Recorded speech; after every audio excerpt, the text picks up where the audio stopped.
और बड़ी खबर आपको बता देते हैं, ईरान ने बातचीत के संकेत दे दिए। तत्काल तनाव खत्म करने का इशारा दिया है ईरान ने।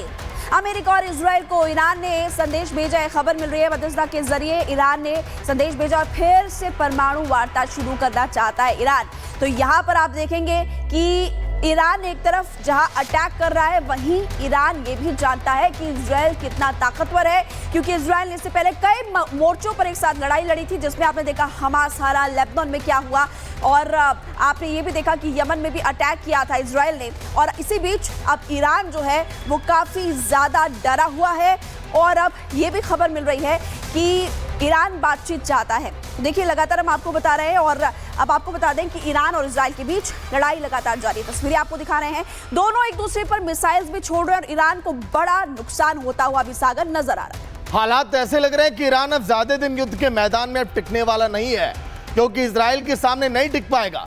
खामेनेई की तरफ से बातचीत के संकेत भी लगातार अब दिए जा रहे हैं। रिपोर्ट आप देखिए।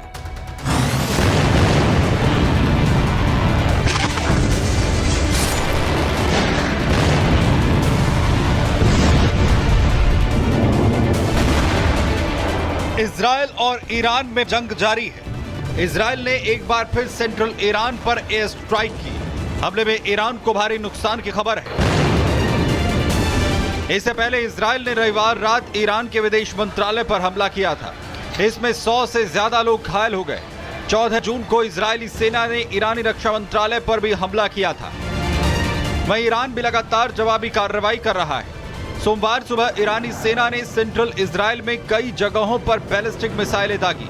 इसमें 8 लोगों की मौत हो गई, जबकि 200 से ज्यादा लोग घायल हैं। लेकिन इन सब के बीच ईरान ने मध्यस्थों के जरिए संदेश भेजा है। ईरान ने बातचीत के संकेत दिए हैं, तत्काल तनाव खत्म करने का इशारा किया।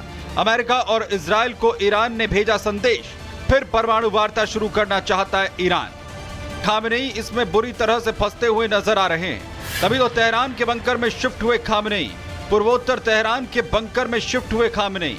खामेनेई के पूरे परिवार को किया गया शिफ्ट। बेटे मुस्तफा के साथ परिवार भी बंकर में है। बंकर मिसाइल और बम के हमले से सुरक्षित है। बंकर के आसपास कड़ी सुरक्षा के इंतजाम है। वहीं इजराइल का कहना है कि खामेनेई कहीं भी सुरक्षित नहीं। खामेनेई के ना होने से ईरान में बड़ा बदलाव, परमाणु कार्यक्रम पर लग सकती है रोक। हत्या के बाद ईरान में सत्ता परिवर्तन संभव। तो क्या ये सब देखकर मान लिया जाए कि नेतन्याहू के चक्रव्यूह में बुरी तरह से ईरान और खामेनेई फंस चुके हैं? इसलिए ईरान अब सरेंडर मोड में आता दिख रहा है। ईरान के सर्वोच्च नेता आयतुल्लाह अली खामेनेई अपना घर छोड़कर बंकर में रह रहे हैं। ईरान और खामेनेई को बस नेतन्याहू का ही खौफ नहीं, ईरान के लिए सबसे बड़ा खतरा है मोसाद। वही मोसाद जो अपने दुश्मनों को कहीं से भी खोजकर मौत के घाट उतार देती है। भले ही ईरान ने मोसाद के कुछ एजेंटों को पकड़ लिया है और एक को फांसी भी दे दी है, लेकिन ईरान शायद ये भूल गया है कि उसे बहुत महंगा पड़ने वाला है, क्योंकि मोसाद ईरान में इस तरह घुस चुका है जो खामेनेई ने कभी सपने में भी नहीं सोचा होगा। इजराइल ईरान के इस वार पथ में अब तक दोनों तरफ से कई मिसाइलों के हमले देखे जा चुके हैं, लेकिन अब सवाल यह है कि क्या ईरान समझौता कर लेगा या फिर हालात को इतना बिगाड़ देगा कि अमेरिका को सीधे मैदान में उतरना पड़े। लेकिन हर विकल्प में या तो तबाही है या तौहीन, क्योंकि सवाल यह है कि जंग जारी रखे तो ईरान को भारी नुकसान होगा, समझौता कर ले तो शर्मिंदगी और सियासी नुकसान होगा, यूएसए को जंग में खींच ले तो ईरान को बड़ा खतरा हो सकता है, आंतरिक कलह बढ़ी तो जनता और कट्टरपंथियों का आक्रोश बढ़ेगा, ऊपर से अमेरिका का दबाव और नए प्रतिबंधों का खतरा भी सिर पर है। ऐसे में ईरान के पास कोई आसान विकल्प नहीं बचता, लड़े तो बर्बादी तय है और झुके तो साख का नुकसान। इधर मोसाद का ऑपरेशन अभी जारी है, ईरान के लिए खतरा टला नहीं है। खामेनेई घिरे हैं, लेकिन क्या वो झुकेंगे या पलटवार करेंगे? अगले कुछ हफ्ते तय करेंगे युद्ध का अंत होगा या एक नया अध्याय शुरू होने वाला है। Bureau report, Republic Bharat. तो इस रिपोर्ट के जरिए हमने आपको बताया कि राष्ट्रपति डोनाल्ड ट्रंप ने क्या कहा है और सवाल क्या हो रहे हैं और जवाब आखिरकार क्या हो सकता है, यानी कि ईरान को कितना नुकसान हो सकता है। इसी बीच एक बड़ी खबर आपको बताते हैं और ये बड़ी खबर किसी से जुड़ी हुई है। राष्ट्रपति डोनाल्ड ट्रंप ने कहा कि बातचीत करें इससे पहले कि आपको बड़ा नुकसान हो जाए। तो एक बार फिर से ईरान को बड़ी धमकी दी है राष्ट्रपति डोनाल्ड ट्रंप ने और चेतावनी देते हुए ये कहा कि बातचीत के लिए तैयार हो जाए या बातचीत की शुरुआत आप कर ले, वरना एक बड़ा नुकसान हो सकता है। ईरान ये लड़ाई जीतने वाला नहीं है, ये साफ साफ अमेरिकी राष्ट्रपति डोनाल्ड ट्रंप ने चेता दिया है ईरान को। एक और बड़ी खबर आपको बता दें, इजराइल ने हमला किया ईरान पर, वो भी सरकारी न्यूज चैनल पर। आईडीएफ का हमला, IRIB न्यूज चैनल जिस पर हमला किया गया। न्यूज एंकर देखिए लाइव बुलेटिन के दौरान कैसे स्टूडियो छोड़कर भागती हुई दिखाई दी।